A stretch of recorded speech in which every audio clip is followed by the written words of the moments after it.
Hey guys, and welcome to our Stars and Stripes and Maple Syrup.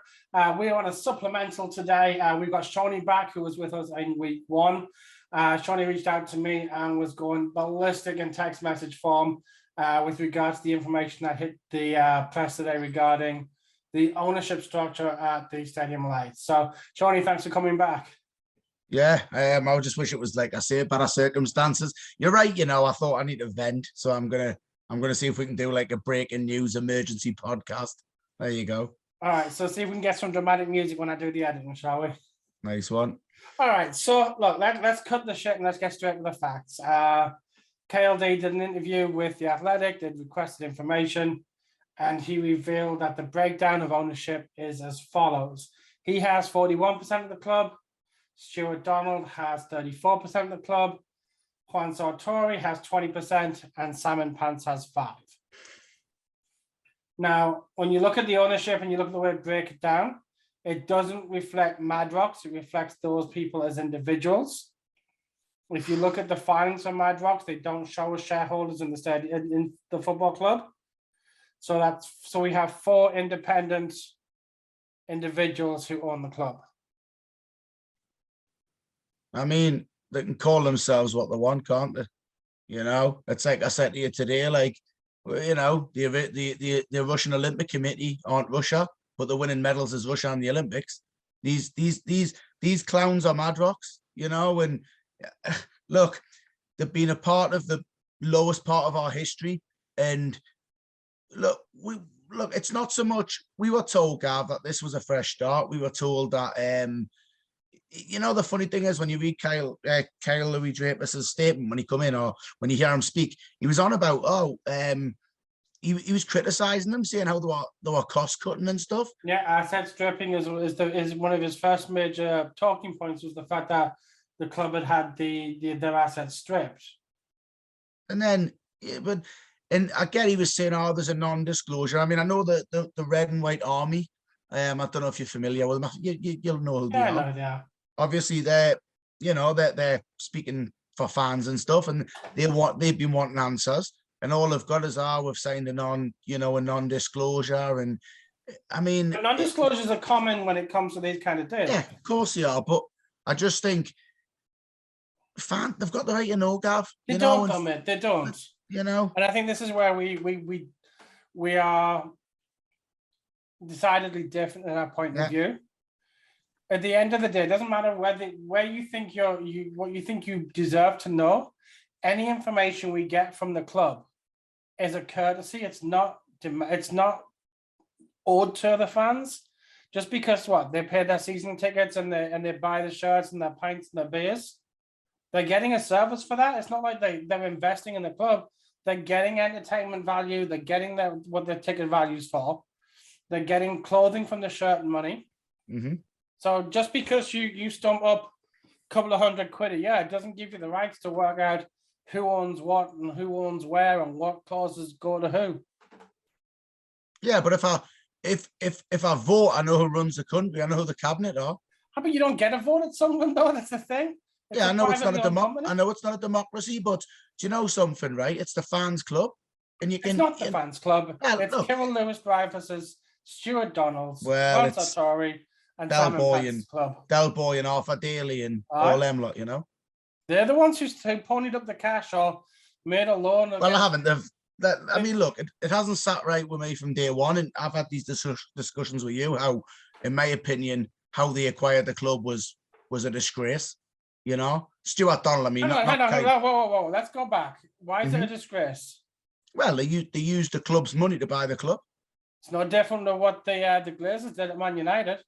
They used parachute money to buy the club, which it's wrong. It's a disgrace. Why? It's not legal. It's not illegal. It isn't illegal, and obviously that's how they got around it. But it's not. The two of them haven't got a pot of piss in. Yeah, look, we joked earlier, and I said they were skint. Now compared to us, that they've got more money than us. But in terms of football and stakes, I've seen you flash the cash in the bar. You're worth a penny or two. Listen, but they're they haven't got the money to run a football club and to sustain it, and they're leeching off this football club and this fan base. And they're not leeching off the club, though, are they? Well, what if they're going to walk away, Gav, right? Them three, right? And Centauri's even worse, in my opinion, because he's done, pardon me, he's done fuck up, he has. He's just sat there in Uruguay, right? You know, giving it the big in, nicking off for elections, then coming back and claiming he's still like, he's a joke, right? Living up his missus's money. Give over, son. Right, You know? he misses his father's money. Well, you know, and they're going to walk away from this football club with a fortune, right? And you look at it and go, you're putting but nothing what in. do you care? It's not your money they're walking away with. Why? Because we're in the doldrums because of them. No, but look, the best thing that could happen to this club is that we make Donald, Sartori, and Salmon Pants rich. Because what it means is that we've gone up through the championship, we've won the premiership, we're doing well, they've cashed out and they've made a shit ton of money. And chances are that's what's going to happen anyway, because when you sell a club like Sunderland and you hang on, like the amount of businesses that are sold that insist the existing ownership hang on and will stay for a certain amount of time before they're paid their full number. And what you'll find is that Donald, Methven, and Sartori probably get bonuses from KLD based on final fit. Like if we get promoted this season or we get promoted next season, it'll be a little bit less. We go up from the championship to the premiership, they'll make X amount of bonus. And at that point, they'll have. So let's say we don't go up this season, right? Then there may be a clause in that contract for KLD to turn around and go, you know what? You're going to get another 20 million. Now you only get 5. Fuck off. Excuse my French. I mean, look, the fact, well, like, I think we've been misled and lied to again by this guy coming in. And I knew there was a rabbit hole for the whole, the takeover. I don't think we've been lied to. I think they've been creative with the way they've described things. They've only ever described KLD as the majority shareholder. Yeah. And at 41%, he has more shares than any other individual in the ownership group. So he is the majority shareholder. Yeah, but look, all they've ever done, right, is to blame the fans on Twitter to say we're toxic. Listen, I do you know something, right? I think Sunderland fans aren't hard enough. I honestly do, right? Because all my life, I've supported Sunderland for over 30 years now. And the only protest I can remember is that red card one with Bob Murray. Yeah, they tried to get Murray out and, Murray kept a hold of the club for a couple of years too late. And listen, you can't compare the fact that he was just a local businessman with a passion who didn't have the wealth of today. He's left a better legacy than these clowns will ever leave, by the way. Yeah, I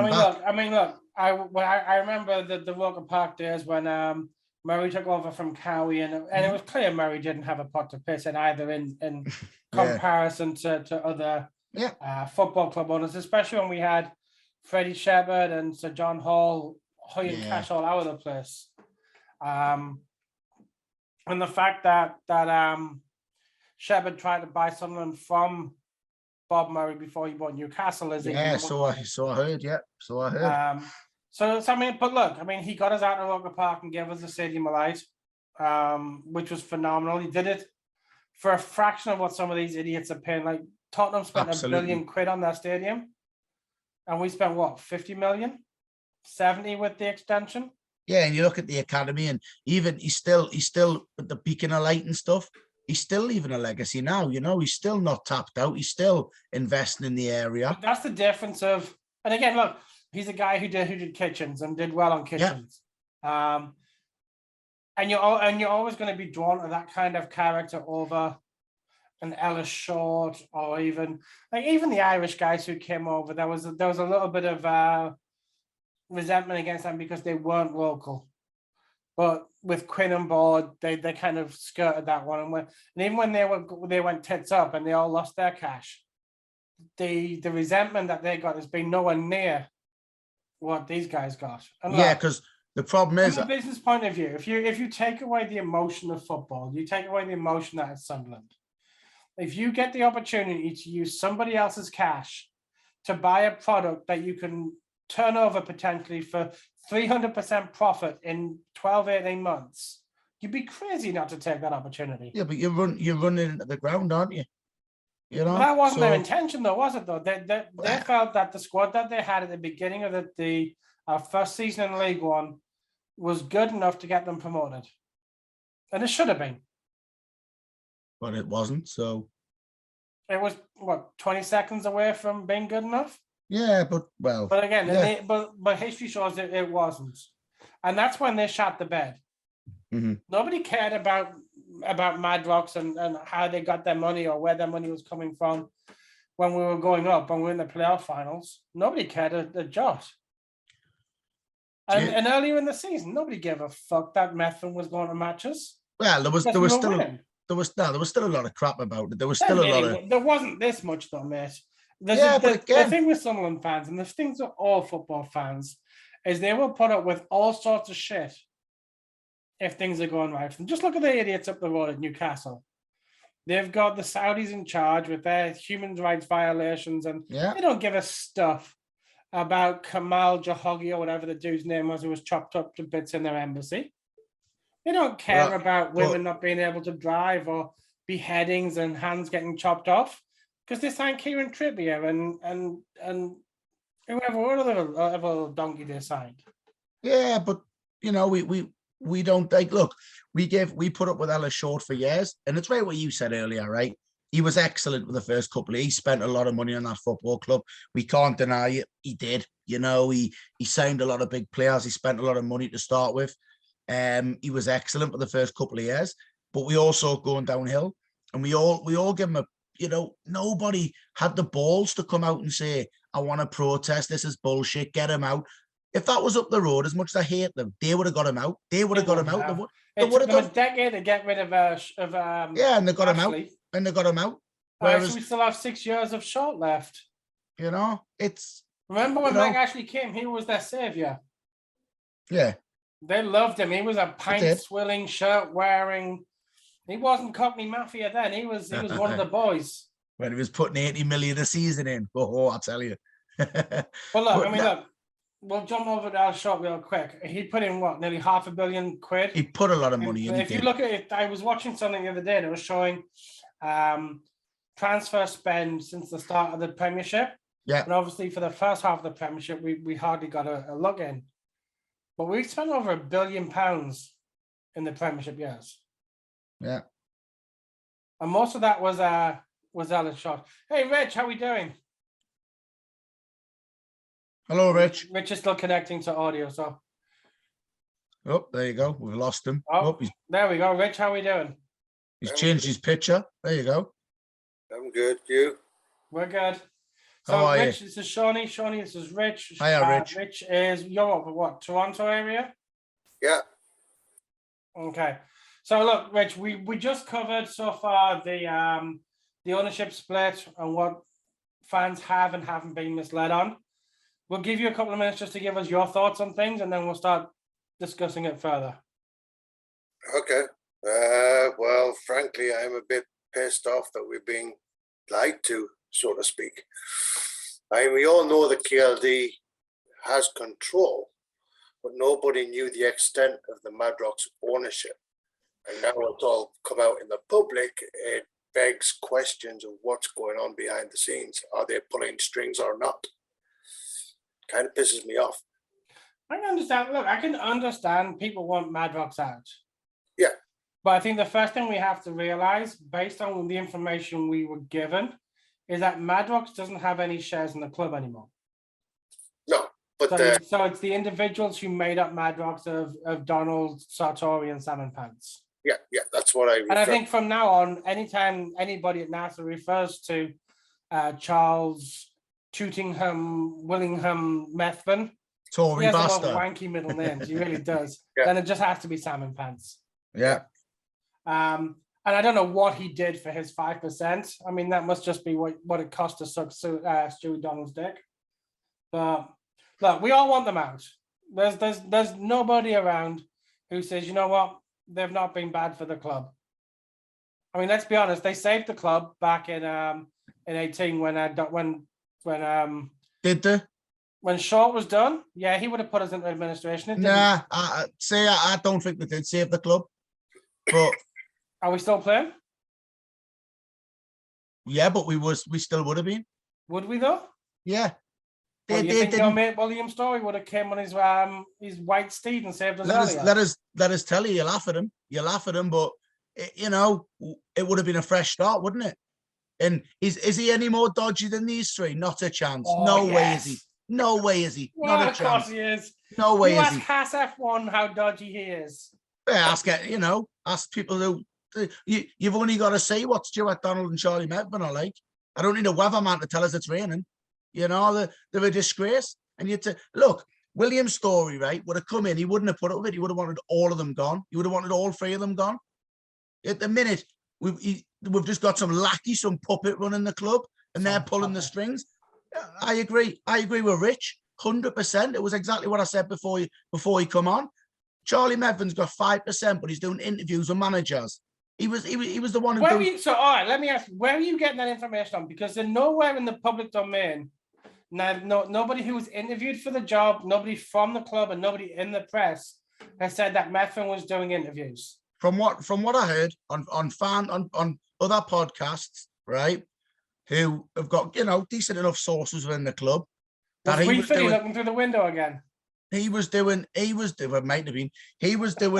interview. He'd done that interview with Speakman. The second interviews, he was carrying them out. So why someone with 5%, who apparently has only got 5%, why is he doing interviews? 5% of the club.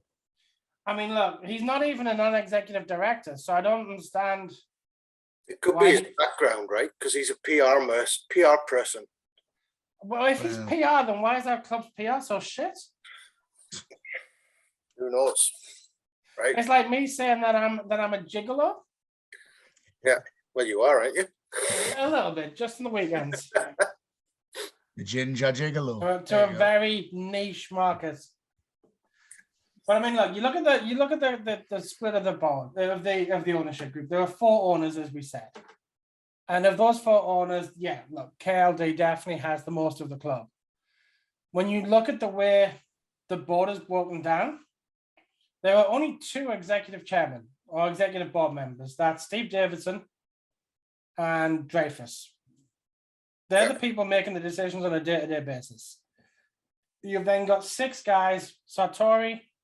You got Kirill's brother Morris, who likes to DJ. You should stick to it. You've got, but that's another $2 billion potentially of course it is. Wealth. Another line chancer. Yeah. A lion chancer. Hey, But you've got Dave Jones, who's non-executive. You've got Igor Levin, who's the Dreyfus family attorney. You got Chua and Morris Lewis Dreyfus are all loyal to Kirill. And then you got Van Buker, who's the IP attorney from King Knightsbridge, who have represented Madrox in the past, and Sartori, who are on the Madrox side. So anyway you look at it, whether it's a ownership split or it's a board member split, the power is most definitely with Kirill. Now the question you've got to ask yourself is, where's the investment? Who's responsible for that? Well, that's a good point, isn't it? Because if he only owns 41% of the club, is he going to want to put more money in than the rest of the guys? But if he does, he's got to have more of a stake. Yeah. There's got to be a clause in there somewhere that says, if I'm going to put £10 million in, what am I going to get for that £10 million from you, the shareholders? Are they going to reduce their stake? Yeah. So I read something interesting as I was prepping for this, and everyone's going on about how it's a dodgy deal of this, and how he can't believe Kirill got ripped off so badly. But my understanding is Kirill bought the club for what was the FPP loan, because the club was heading towards bankruptcy and administration. We were dipping into that 10 million loan from FPP. And my understanding is Kirill got the club for a song, effectively. Yeah. The old Madrox partnership was supposed to repay that 20 million or whatever, or the FPP loan, right? Have they done that? My understanding is FPP's loan was satisfied with the purchase of the club. Yeah, so they would have, Madrox would have had to settle that loan in order to sell it to KLD. Well, they could have done that. They could have done that at the closing of the agreement. So when funds are transferred through escrow, because it would Lewis Dreyfus's funds would have been in escrow to do that, then the attorneys handling the takeover would have just dispersed funds to FPP, and then whatever's left to Charlie Methven and the boys. I'd love an inquiry, by the way, because this whole thing stinks, in my opinion. But we don't deserve. Look, there's no inquiry needed, mate. It's a privately held entity. Yeah, I know, but it's I've said all along, it's a private company. There is no reason for them to come out and say who is a shareholder or not. It's a private company. It's their business. But the fans, the way a lot of the social media has gone on, is they're expecting this private company to release what would be confidential information. They can't expect that. It's akin to them asking court to release the. Sorry, Rich, I jumped in there. That statement today is a way for the club to try and show themselves as being honest and truthful, knowing what's going to come out of the fans meeting tomorrow. Because questions will be asked tomorrow, and it's all going to be blown out of proportion anyway. So we've got to ask the questions, though, haven't we? The questions have to be asked. Yeah. All right. So what questions have to be asked? Let's chuck those questions out there. Kirill, if you're watching, mate, listen to Shawnee and Rich. Yeah. Hi, Kirill. Well, Don't want to listen to me. The fans want to know exactly whether Donald, Methven, and Sartori have any say in the dealings that are going on in the management of club, regardless of whether they're just shareholders or have a controlling interest or not. That's what the fans want to know. Okay, so there was a statement made when he purchased the board, purchased the club, that said Kirill Lewis Dreyfus has executive control, which means he has the ultimate control in making strategic decisions with regards to the club. But again, that's the question: is what is classed as a strategic decision, and what's classed as, all right, Kirill, if you want to do this, you got to talk to us. Yeah. If the manager wants to go out and buy a player, can Donald and Methven sanction that? Is it a... You mean, can they veto it? I wouldn't have thought they were sanctioning it, but I think they'd have power of veto. Yeah. And was it the Peterborough chairman was on talking about how Sunderland would try to pick up one of their strikers this Clark Harris, that's the guy. And apparently Johnson had tried personally to get him before he was fired. Yeah. Maybe that would have been a better signing than Defoe. Well, you know, Del Boy would have had to sell his granny, you know, for the fee for that. So I think Del Boy sold his granny a few times, man. Well, you know, sold that to buy the club. Well, $6 million offer or something, wasn't it? Peterborough, Allegedly. $6 million. So Donald would have went in and offered them 8. And then come back with 10. Yeah. After they've accepted the 8. Just for him to sit on the bench. All right, so we need to know how much autonomy Dreyfus has in decision making. I think that's a fair ask. Yeah. But obviously we got to understand it's a private company and he doesn't have to say shit. He doesn't. As far as everybody should be concerned, Kirill is the decision maker, and that's the end of the matter. Nothing else needs to be told. Yeah, that's my point of view as well. I'm just disappointed in how the amount of shares has finally come to light. I was under the impression it was like 5% or 10% between the three of those guys. Yeah, I thought he had about 70%.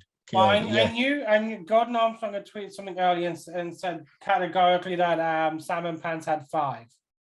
Yeah. Which is pretty much what he had anyway, wasn't it? Yeah, he did. He had 6 or 5, didn't he, or something? But what did Santori never had 20, did he? Did he always have 20? Yeah, he already. I was reading earlier that in the Echo, and they were saying that when the new purchase agreement came in, Sartori maintained his 20% holding. Right, because I thought he only had like 15 or something. I thought, well, how's his increased? So he had 20 originally, right? It Okay. is. You know what the sad thing is with the way the club is if we got out of the out into the championship, we could have utilized Sartori's familial collections. It's obviously his missus, her father has Monaco, is it? Yeah. Yeah. Mhm. And look, I would have been happily been a feeder club for the Monaco kids to come over. I'm sure we could have gotten some Marseille folks as well. Well, I know that the Dreyfus family still has 5% of Marseille. But I mean, I've got no problem with Sunderland becoming a feeder club for a couple of years. I think going back to the questions, it makes you wonder. Like, so obviously we know Speakman what he's there for, but who's he listening to on a daily basis? Is he listening to Dreyfus? Is he listening to bloody, Salmon Pants and his crew? Is he listening to them? Like, so what? What do you think, Gav? Who's he taking orders off on a So daily I don't basis? think Salmon Pants has any input in the day-to-day running of the club. Right.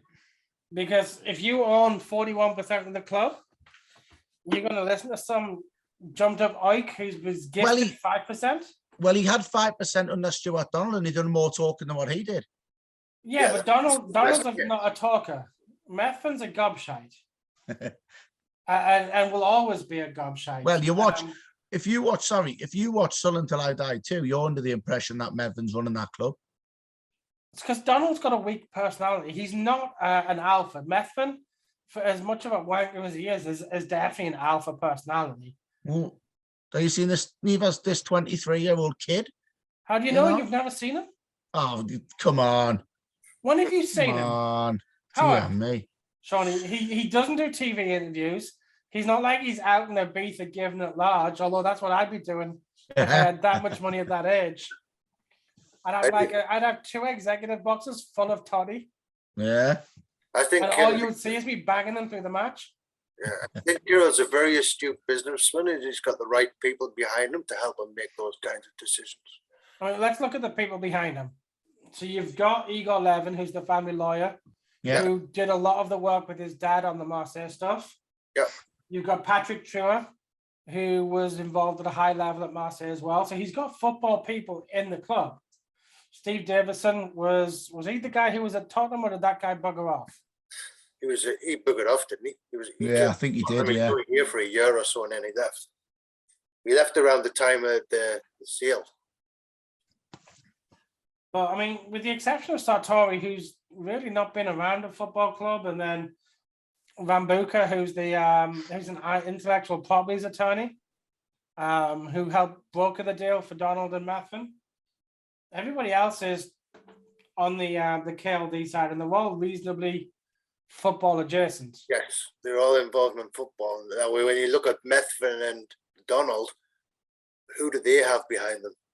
Nobody. They've got this Van Buka, who's a non-executive director. You think they own a Sunday League football club? Well, the way they ran it in the first. They did, didn't don't really have the brains. They don't really have the brains between them to manage a club of this size. So look, as I was saying in the show, I don't know if you were on at the time, which I think the way the purchase agreement would have been structured for the club is that the value of the club increases based over time and where we are in the football pyramid. So if he wants to buy us next year and win League One, he has to pay X. If he wants to buy them at the next year and win the championship, he's got to pay Y. If he wants to buy him 2 years and win the Premier League, then he pays another fee. But I think when you look at the way that Madrox bought the club on the grift, and I'll agree with Shawnee, it wasn't the most upright way, despite the fact that it was legal. There's been plenty of companies bought with loans structured against future debt or future earnings. They bought the club thinking that they could turn it over in 12 to 18 months, make a huge profit, and laugh all the way back to Oxford.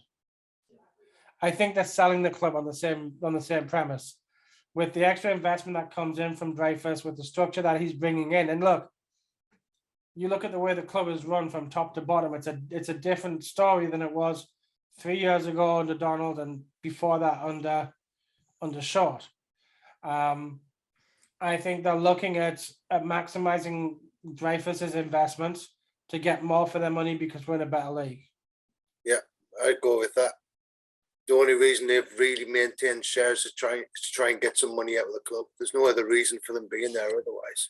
The only way they're going to get money is if they allow Kirill control to bring the club further forward, including promotion. Because let's be honest, we've all played Football Manager or FIFA. You get the opportunity, if you've got Kirill Dreyfus money and you own Sunderland, you call him PSG up and look, is Messi doing that next week? Because he looked good in red and white. Oh, I've got $500 million in the bank. I'll just chuck it out of you. I mean, you wouldn't think it because he hasn't spent none of it up to now. So, well, his hands are relatively tied, right? They can only spend so much with what the club bring in. well, again, I'm a bit of a cynic when it comes to this because all the way through they've said, oh, the pandemic hampered us and stuff. It didn't hamper MK Dons and Ipswich and every other, all these other teams that have spent more money. All than these us little on transfer. piss teams that don't get many fans anyway. Well, they've managed to spend more money than us. You look at the size of their grounds and what it takes to host a match at their stadium.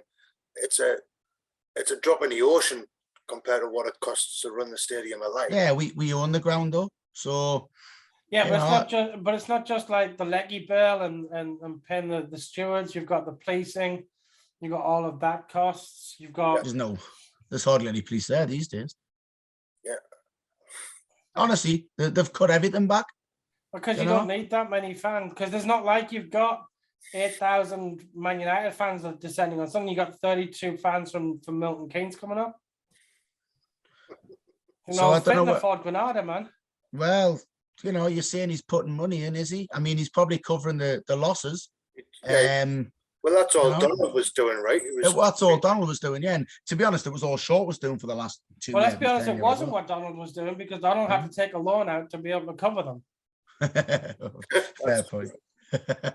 That's all Donald did. So literally, look, in real estate, where you've got interest-only loans, where you get a lot in the Jersey market that I just come from.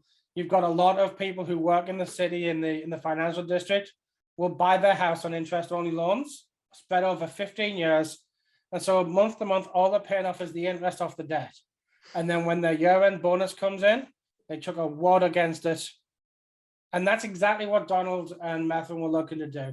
They were just looking at servicing the debt and the cost of buying the club through the season with the parachute payment that came in and any increase in revenue that was coming in through TV. And when that went tits up, that's when things started to go. That's when we got rid of Bali Mumba. That's when we got rid of the two strikers that we got rid of. Maja and Asaro, yeah. That's the ones. But even then, you look at the fact that we pulled Bordeaux's pants down for what, $3.5 million for Asaro, not further for the other one. Yeah, Maja, yeah. And he's done that. Mind you, Bordeaux kept most of that money because we owed it to them for somebody else. But obviously, they've turned down, haven't they, offers in the past from other people for the club. From what we've heard, I mean, again, you're never going to know. That's what I'm saying. You're never going to know if it's true. Like there was rumors of a Chinese consortium. There was rumors of, Mickey Gray had a consortium. Gordon Armstrong had a one. Yeah, and you made the story. The Fulwell 73 and James Corden and all them. Listen, we heard all the. So like, if you think that Stuart Donald's unpopular Sunderland owner, imagine having Corden in. I like the fella, but but like, so they've turned down, right? They couldn't have been. Look, if the club was that broke and they were that skint, they wouldn't have turned down that. They wouldn't have. Why would they turn down the chance to make a fortune and walk away then? Why they're lingering on and hanging on, and they're just mugging everyone off. And then when people do come out and say things about them, I listen to the Roker Report podcast, Wise Men Say, a lot of that. And some of them lads have been threatened with all sorts for speaking out about them on like what we're doing now. They've been threatened with letters and stuff. And it's like, you know what? You're having a laugh, aren't you? What? Because everyone knows what you like. Let's be honest, right? I mean, look, I listened to the Roker Report as well. And there's been times when they've gone, beyond what's reasonable and what's acceptable. There's been borderline slander, and there's been situations where letters from attorneys and stuff has been warranted. And then you look at, you got Sean Middleton and those guys doing the stuff after the match as well, and they got a bit silly as well. They were right up Stuart Donald's arse at the beginning of things, and then it's like he was the worst person in the world towards the end. And that's the problem with fan-led media, is it's so passionate. And again, you're looking at supporters of a club who are amongst the most passionate in the country when it comes to following their team. Especially given, and as much as I love being from Sunderland, there's not a lot in Sunderland. So everything revolves around the football club. So what do you do then? Because look, there's talks today, right? Let's do a boycott. Let's do what Blackpool done and stay outside the ground. It doesn't do nothing. They've got your money, and the manager needs your support and the players need your support. It's not their fault. And you know, Sunderland fans couldn't not go and support the team. So if you're not allowed to say nothing on Facebook, you know, and Twitter, because you get accused of upsetting people, and you're not allowed, you don't want to do how else do you show these people you're pissed off? How else do you show these people you're not wanted at this football club? What do? You know? I mean, there's been red card protests in the past. That did the trick, because then we had Fickling come in, who was, if you want to talk about puppet owners, that was the ultimate Big John. What a lad. What a lad. I seen him once, you know. I seen him once when I was a kid. He was going into the casino with a suitcase full of money. Yeah. And I thought, that's club's money, that son. He's like, oh man, that's how Lee Howie money that is. Get out. Yeah. I mean, okay, so what do you do? Honestly, you don't do anything. Well, you just sit There's and nothing watch. needs to be done.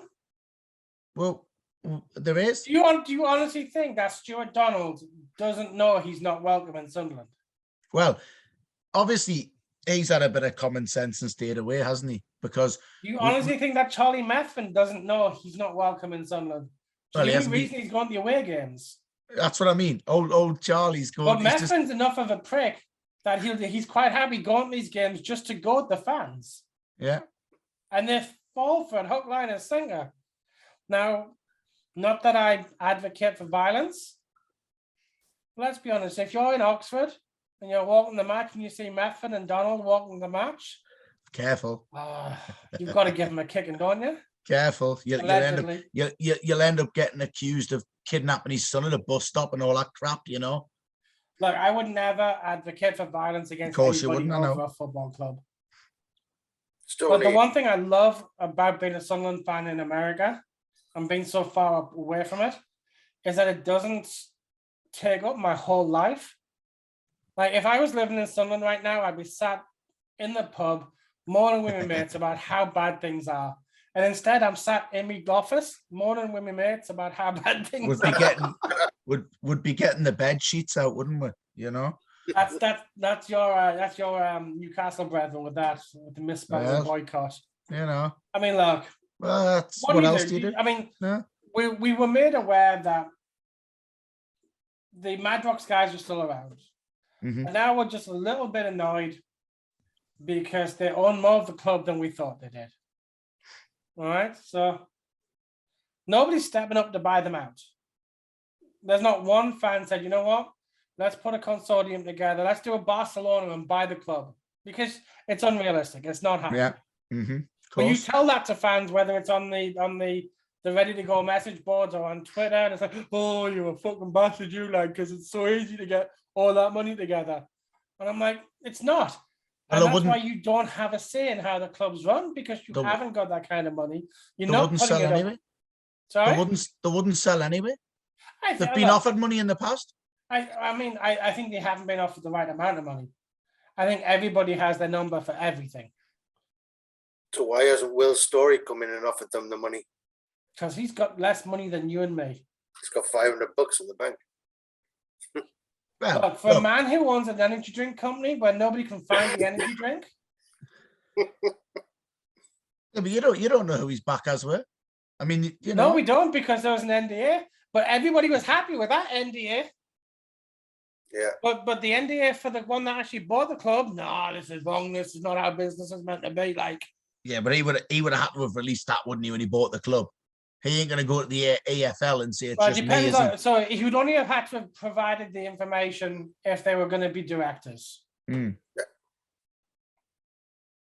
so the owner's test, we would have, after the owner test has gone through, we would have found out more about what William Story had done. Yeah. But could you see him passing the fit honors test? If Yeah. Have you seen this thing? Listen, let me tell you, right? Mr. Story, can you tell me what happened with Haas F1? Oh, yes. Mate, And became mate. their sponsor, paid them Gav. nothing, and buggered off They'd mid-season. let, like, the EFL had let Jeffrey Epstein pass a fit and proper person's test. Don't worry about them. The That state thing of was the, never convicted of anything. well, there you go. So they honestly, they And would look, if let we got anyone. Epstein, our youth policy would have been a lot better. They would let anyone pass a fit and proper person's test. I mean, Then. look, the fit and prop is a ridiculous test. It really So, is. Yeah. If you've got enough money, then that's it, your ownership test, you have enough money. Yes, okay, go ahead and buy it. we That's haven't. pretty much it. I don't know where Donald and Methven got the money from, but One well, Centauri, again, that's the allegedly. thing. I mean, we know that Well, they Donald stole was it, the didn't they? wealthiest of the three of them, and he's worth about 8 million on his own. yeah, well, at the time of the sale of Methven and Co. or Madrox, they were supposed to have a £15 million kitty, if you like, for when things went wrong. Yeah. Where's that? Where's that £50 million? Well, they bought some nice chairs. Oh yeah, Man yeah. United. They bought seats and then got us to put them in. And said, Yeah. "Oh, it's a great PR stunt." They'll be Honestly, doing it with a pitch. I don't like those guys at all. They'll But be that doing was it a with a hell pitch. of a PR code. Honestly, they'll be doing it with a pitch next. They'll be going to B&Q, getting a load of shitty grass and going. It's a good incentive at the fans, Lee. This fucking thing, Well, you know. The pitch is getting done now. Oh yeah. Have you seen the aerial images? They're getting the 3G thing put in amongst the grass. Yeah, Arthur Daly's doing it. they're only doing patches of the grass that need to be done at the moment, right? They'll That's the finish. whole They pitch, should isn't it? finish it off in the summer after the season's I think finished. I think they're getting a whole new pitch in the summer after the concerts. The thing that Tottenham have got is what's going in. Mm. All right, so I mean, look, It's here's a big interesting. question, and watch Sean's head explode on this one. Go on. Sean, do you think that Maddox had any input in the Roy Keane interview? Oh, I mean, yeah, because from what the things I heard and read, again, it's only hearsay. I wasn't there, but from what I hear and read, Charlie Methven was the one doing the interviews. So obviously they would have had an input, wouldn't they? Well, Methven's still walking, right? Because King would have chinned him. Yeah. Anything out. Well, so this is where I have an issue with I this. don't think Methven, Sartori, or Donald had anything to do with the interviews whatsoever. No. They're not in a position to do that. Yeah, I'm with you. I don't think they were anywhere near it. Well, it was such a circus, man, that they were probably all over it, because who in the right mind would have got that so wrong? Only them two, probably, or them three, because it was such a shit show, wasn't it? Yeah, I honestly don't think they would have been involved in the interview process, but post-interview, they could have had a say in who gets the job. And basically, that's because they're still shareholders. They still have an interest in the club. Yeah. I mean, look, I can see no reason why any of them would be. I mean, Donald hasn't been anywhere near the club since he sold up. Well, Methven only goes to away games, and Sartori was probably off banging chicks in Uruguay.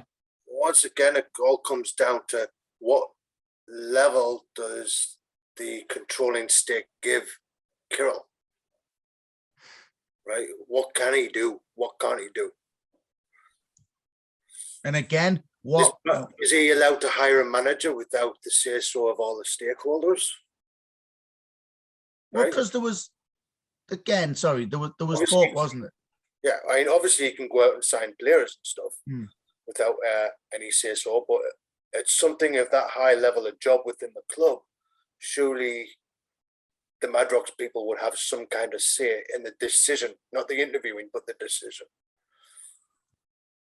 That's So what do you, that's what I'm suspecting. I would suspect Keane flew through the interviews. They were all ready to hire him, and Donald and those guys came in and said no.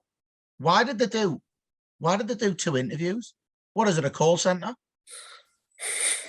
Honestly, oh, You honestly because think you have 2 interviews for These call days- center job? These because days, in no, any no, high-profile job, you get 2 or 3 interviews, right? no, because Speakman's saying he said after the what game was it now when he done the Danny Collins interview on the SAFC and he went, oh yeah, this week we're looking at fucking second interviews. You're joking, aren't you? Like you're having a laugh. If you know it's all like the whole thing, man. You think, was he doing the interviews? Did Drapers do one and they wanted to do one? Like, you know, what was going on? You know, the whole thing just, you know, was a circus and a shit show and had them written all over it, I think. So, because I'm you couldn't be sure- that stupid. 7 people couldn't be that stupid, could they? So, I'm sure there's a fans meeting tomorrow. They'll be asking questions like that. do you think he'll be there, by the way? Do you think Drapers will be at this meeting tomorrow? No. I think he's got no choice but to be there.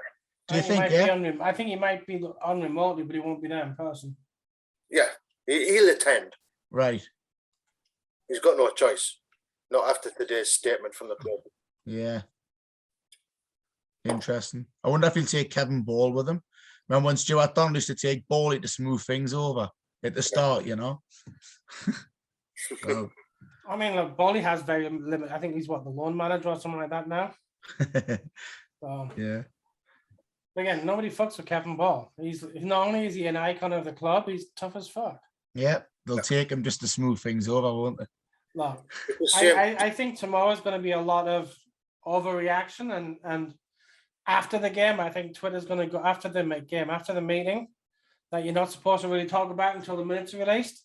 I was going to say, yeah, are they allowed to publish everything? Like, will they be told what they can publish and what they can't publish, or is it just So the agreement in place, and I've been on one or two of these meetings with the Red and White Right. Army and the BLC in the past, is that you're not really supposed to say anything until the official minutes are released. right? And Okay. once the official minutes are released, you can start talking.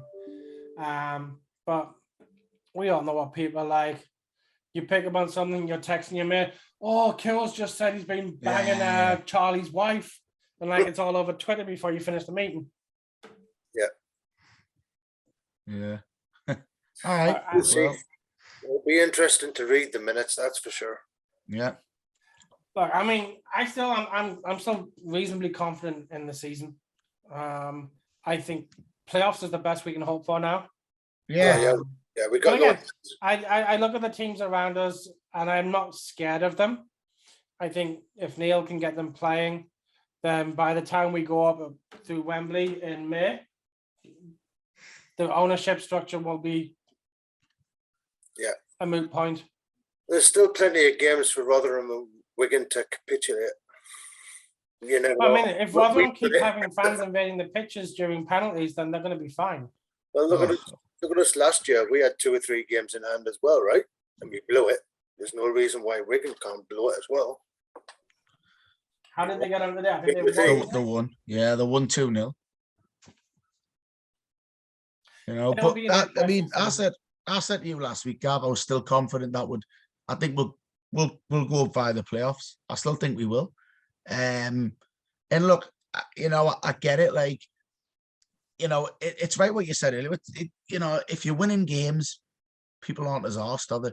You know, and when you top, like if this had come out after the Sheffield Wednesday game and we just pumped them at home, would people have been arsed? They'd have been like, oh, we're top of the league, you know? But like, Let's be honest, if we beat whoever it is in the playoff final and Methven and Donald are at Wembley and we win and we're in the championship, is anyone really going to be complaining that Methven and Donald are there celebrating? I'm gonna drown them in Trafalgar Square.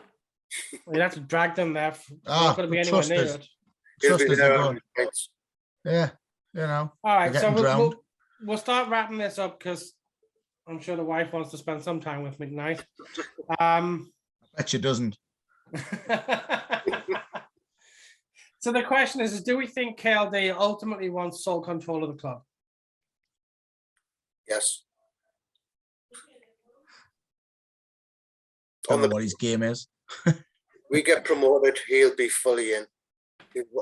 We get promoted to the championship, and say we go up this season. Next season, we're mid-table at this stage. Yeah, He'll want I- to take the club further. I think you're right, Rich, because them three chancers couldn't sustain it, could they? No. They couldn't, and But he's not gonna. Those chances are bottom of League One, League Two at best. He's not going to go out, keep plowing money in, and you just sit back and reap the benefits, is he?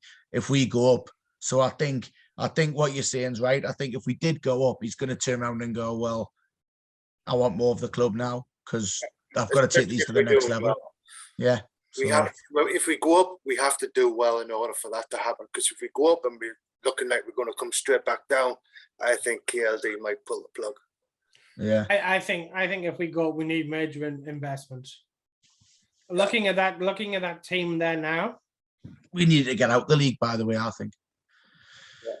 Any means necessary, just get out the league. Unfortunately, all right. So we do. So we're in a reasonable agreement that we think that Dreyfus wants to be at Sunderland for the long term, and he prefer to be there on his own. Yeah. Will the Yeah. announcement today, with regards to the ownership split, have any impact on you? Comfy, Sean? I am. Lovely. Will it have any impact on next season's season ticket sales? I doubt it. Bottom, at the bottom of the page, so to speak, we're still Sunderland supporters. We're there till we regardless. And look, fans. this is the thing, right? We don't want to be arguing with each other. We don't want to be on, like, me and you had words today, Gav, and I was losing my rag a bit, as you know. And I'm thinking, he's a Sunderland, like, you know, I pulled back a bit because I thought we don't want to be arguing with each other and stuff, like, you know, so. Look, this is what I said on Twitter earlier on, and it's getting me a little bit of hate. Like, if you're daft enough to start saying, "Oh, I'm not renewing my tickets next season because of the way the ownership is split," then jog on. I mean, it's like the negativity is not needed. The arse on isn't wanted. 99% of the people who are saying I'm not renewing next season are all doing it for the tweet love. It's like they'll be there. The amount of times when I was a season ticket holder, and it's been a few years since I've had one, even when I was paying for my DARS, and I was like, oh, I can't justify the spend. And then the direct debit comes in, you're like, oh, well, I'll split it up over 4. I'll be all right. And it's like, you don't feel it. It's like when you're living in Sunderland and you're a Sunderland fan, and there's nothing worse on a Saturday afternoon being in the town on a home game, knowing you're not going to the match. Yeah. And I don't think most of the people who are angry at the moment, I don't think most of them have the ability to be able to walk away the way they think they can. And I think a lot of it right now is you've got a lot of people who are angry over something they don't fully understand, which has been inflamed by social media and the press at the moment, which makes them angrier because they think they understand something that they really don't. And they're not bright enough to like just step back and go, you know what, let's look at this. It's not my football club. Let's look at this as it's a business. Let's call this Greg's Pasties. Now, if someone's upset because Jimmy Bob owns 30% of Greg's and I thought that Jack had bought it all, am I going to stop buying the steak bakes? No, I'm not. If we go up, the mindset will change, won't it? Right. But realistically, can any of us face a fifth year in this league? Like, you well, can't. Let me put it this way, Sean. If we have Go a on. fifth year in this league, will you still buy your season pass for the games? I mean, I'd watch Sunderland on the moon in the conference, you know, if they were non-league, I'd still watch them. So for me, yeah, I will. But there's only so much we can take, isn't there? You know, and it's just driving everyone mad. Like, we'll think of it now and think, God, another year. You know, you can't put up with it, can you? And they will see attendances drop. I think they really will, because they might see it might only be 3,000 or 4,000, but they'll see attendances drop because fans are fed up. You know, Let's get all your head, Shawnee. I've only got half your head now, mate. there you go, mate. That I've lovely man needs to be on the video. Oh, hey, it's All going right, great. so you said if we go up, will Yeah. the news from today impact the players? I mean, these arseholes haven't really had much of an excuse not to put a performance in the blade. Ugh. It But shouldn't, will Alex Neil allow this to impact the club? it on a shouldn't plane? impact the players whatsoever. They're the playing team, right? The Yeah. bottom of the ladder staff in the club, if you like. They've got no say what happens at the board level. As long as they're getting paid, they're happy, aren't they? They're getting paid, yeah. But you say that all the time, and it's like you see it when it happens with players where stuff's going on in the media. Like you saw Newcastle tank when the whole Ashley scenario was going through, Yeah. when it was and it gets to players. I'm sure it does, especially when you've got your agent in one ear saying, "Oh look, we need to get you a move out of this club because it's awful place to be," and then you got your manager going, "Well, we need you in the club. We need you to push and play harder," and then you've got people saying, "Well, you got to play through this injury because we need you for this game." So I can understand things getting to you, but it's no different than a toxic work environment, whether you're in a call center, you're in a doctor's office or whatever it is. You just buck up and do your damn job. So I've got a question for you. I know it's 3 or 4 weeks since we signed him, but do you think signing Jermaine Defoe was a way to try and circumvent today's release? Try and get the fans on board somewhat, knowing what's coming. No, because what I would have done if with half a brain is I would have released the information about the divvying up of the shares, and then I would have announced Jermaine Defoe straight away. Right. Done it the other way. Yeah. Okay. Yeah. Who do you think, by the way, who do you think had the final say in that Defoe thing, the Defoe deal? Because I think I think it was Simon Pants's cleaner. She was cleaning out his knicker drawer and she said, "Look, you've got to sign Defoe." there you go. Yeah. Because there was rumours that Oxford wanted him as well. Now, haven't them two got a share in Oxford as well? Not at all. They're not allowed. They haven't now, no. No. No. Oxford wanted him because he's a 39-year-old guy who hasn't played for 6 months. Because it's just interesting, isn't it? Because that whole thing just, was the trouble with Speakman because of it? Johnson was unhappy about it. And so what I've heard, the rumors that I've heard, and again, it's third, fourth, fifth hand by the time it gets to my ears, was that Johnson was dead against it. Yeah. He would rather have gone for the kid we talked about earlier, or the guy we talked about earlier from Peterborough. He saw him as a much better long-term solution and fit with the style of play that we have right now, which Defoe obviously doesn't, because we have to change the way we play when Defoe comes on. We had to the last time we signed him as well, if you remember. Yeah, but I mean, last time we signed him, he wasn't 40. Yeah. Fair play. 4 year younger, 5 year younger as well. Yeah. But yeah, look, I think, it's been a bad month for Sunderland. From getting tanked by Bolton, losing to Doncaster, losing to, who else we lose to? Cheltenham, Doncaster, Bolton all beat us. A point away with Wimbledon, which was awful. That dropped them into the relegation zone. On top of that, we fired a manager with no real plan of who to replace him with. The number one candidate to replace him with didn't want to come. Have you known a worse few weeks? I think will be long term. I think he'll be a cracking signing for us as a manager. So do I. But I think in the highs and lows of Sunderland Football Club this last month it's probably the worst. Yeah, the worst. I think it is. I don't think it is. I think going back short-termism. Going back to the worst week in our history was the week we had to go down to London in the 50s and go over the illegal payments that decimated the club. Right. Yeah. I remember feeling a lot worse after Laurie McMenemy left than I do now. But then again, when Laurie McMenemy left, I was what, 8? Yeah. So you get over it quicker. A little bit older than that, but yeah. You get. Now Well- it's the opposite. Illegal payments, dear me. I wish I'd rather I wish we were bunging people. We might be higher, we might be further up. Yeah, we'd have to be bunging the opposition though. Kind of Actually, you know what? It's not because we're scoring goals. There's only Rotherham have scored more goals than us this season. Mm, We just can't keep them out. yeah. And the fact of the matter is we've got last year's League One goalkeeper of the year on the bench Yeah. for a dodgy German. Yeah. And there's something, what's going on there as well? I mean, that's tough, isn't it, with him? Is he not well? Is he just spat his dummy out? Like what, there's a lot of rumors They there, had heart isn't there? issues as a result of COVID. Lou Hoffman. Hoffman's No. got issues from his when he had COVID at Christmas, or just Right. before Christmas. Yeah. So But anyway, lads, look, it's been an absolute pleasure. Rich, thanks for joining us. Shawnee, thanks for coming back on.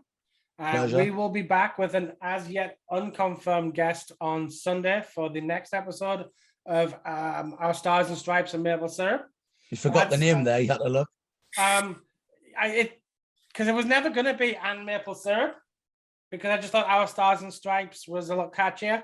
And But then you I had to remembered get the Canada Canadian in. lads. Yeah. I couldn't Gotta ignore the bring Canadian Canada in. lads. he left Mexico out though. Do we have any Mexican members though? Have one, don't we? He came back. I thought he was New Mexico. No, it was Mexico. I'm sure. Oh, I'm not adding I taco think salad. There's in only there one as guy well. down there. I forget his name. Look, guys, thank you very much. We'll be back next week for episode 5, although it's only game 4. Until then, we'll catch you all later. Bye bye. Cheers, boys. Cheers. See Bye. ya.